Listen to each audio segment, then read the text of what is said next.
Ce matin, je me suis réveillé avec Action des Grâces. Action des Grâces, en séjour, la date du 7/7/2024, 7 juillet 2024, date anniversaire, la date qui me rappelle ma propre naissance. Donc, Action des Grâces ce matin pour dire merci au Seigneur pour la vie qu'il m'a donnée. C'est mon anniversaire ce matin. Je me suis réveillé avec cette reconnaissance. Il y a quelques minutes, une de mes filles est venue chanter pour moi. Bonne fête, papa. Vous savez, les enfants, c'est comme ça. Et elle m'a même préparé un gâteau spécial, fait maison. Et je suis dans la joie. Et mon épouse a chanté pour moi. Mes frères, mes petits frères, mes petites sœurs ont chanté pour moi. Et comme disciple de Jésus, la première des choses qui nous vient à l'esprit lorsque nous célébrons notre anniversaire, c'est vraiment d'apprécier la grâce de Dieu. De savoir que ce matin, il y a quelqu'un qui est décédé et la vie finit là. On peut beau pleurer, il ne reviendra plus en vie. Moi, Dieu m'accorde cette grâce. Et il faut vraiment l'apprécier. Et j'ai fait cette vidéo pour encourager quelqu'un en ces 7/7. Bon anniversaire à toi qui célèbre aussi en ces 7/7. En tant que chrétien, dans ma réflexion ce matin, je me suis dit, qu'est-ce que je fais de toutes ces années que Dieu m'a données? Il m'en reste combien? À la fin de ma vie, qu'est-ce qui va rester?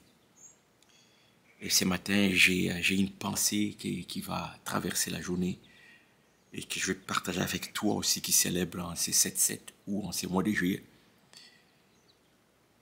Marque ton passage sur la terre. Ne meurs pas comme un moustique. Marque ton passage. Nous avons dans la Bible beaucoup de témoignages des jeunes comme Daniel, David et Joseph qui ont marqué déjà leur temps dans leur jeunesse, certains dans leur vieillesse. Qu'est-ce qui empêcherait que toi et moi, que nous puissions aussi, à notre tour, marquer notre temps? En tout cas, moi, j'ai décidé de marquer mon temps, de continuer à marquer mon temps. Je veux être identifié à Christ.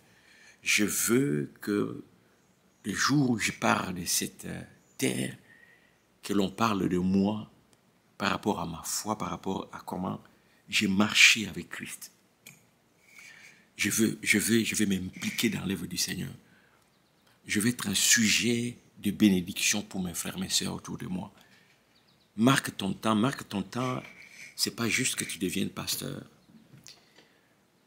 Mais à petite échelle, fais quelque chose qui témoigne que Christ est réel dans ta vie. Quelque chose qui va susciter l'intérêt dans au moins une personne autour de toi par rapport à ta foi. Vis ta vie comme un véritable disciple de Jésus-Christ. Je me rappelle lorsque je grandissais, je me suis converti très jeune. Dans mon esprit, je me disais, s'il y a un seul chrétien sur la terre, j'aimerais que ce soit moi. S'il y a un vrai disciple de Jésus-Christ sur la terre, j'aimerais que ce soit moi. Et cette idée m'est venue à l'esprit la première fois que j'avais lu l'histoire de Job. J'étais jeune, adolescent.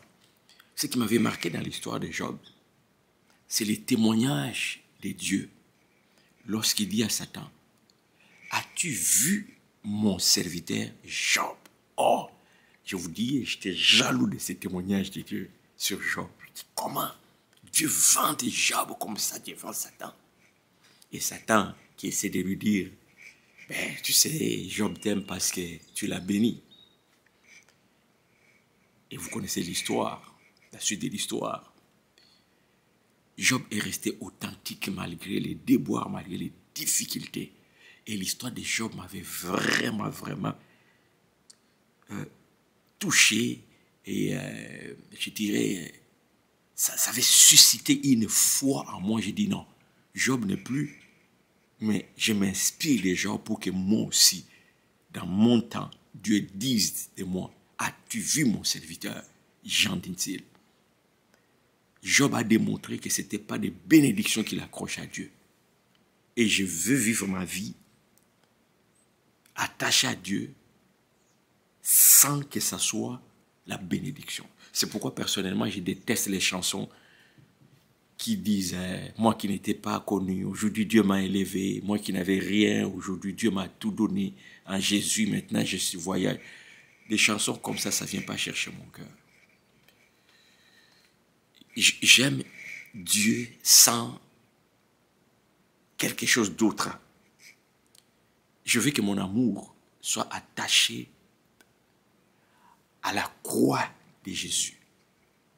Cette souffrance qu'il a connue sur la croix. Moi qui étais pécheur, Dieu m'a aimé et il a donné son fils unique. Et ce fils unique, avant de monter sur la croix, il sent la pression de cette mission. Il essaye même de demander au Père de changer de plan. Mais il s'est ressaisi, il dit toutefois pas ma volonté, que ta volonté soit faite. Et il continue et jusqu'à la croix, il souffre pour moi. Et avant de rendre l'âme, il dit tout est accompli. Donc il a accompli cette mission de salut pour moi. Je vais m'accrocher à Jésus juste pour ça. Et je veux marquer mon temps que j'aime sincèrement, c'est Jésus. Je veux que mon entourage dise de moi que je suis un véritable disciple de Jésus-Christ.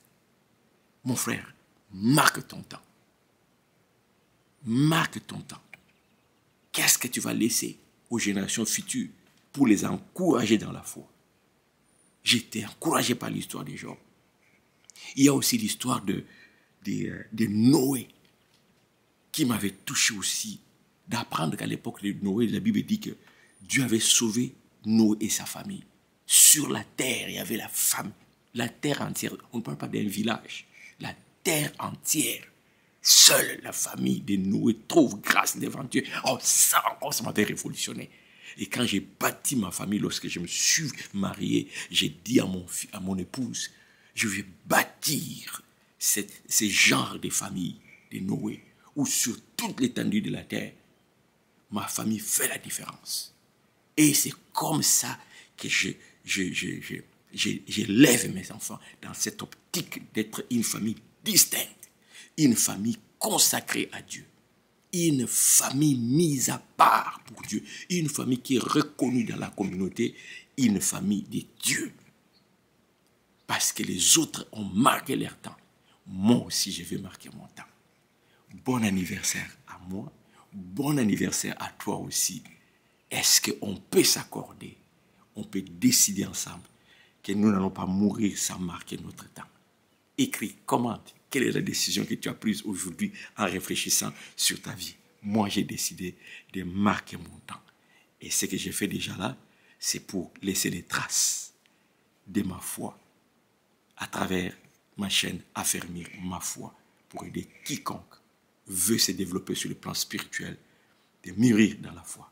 Et je prie que le Saint-Esprit m'aide encore, qui m'inspire encore beaucoup de choses à partager ici. Soyez bénis. Et si cette vidéo vous a édifié, pourquoi ne pas partager aussi pour les autres? C'est simple, n'est-ce pas? Soyez bénis. À la prochaine.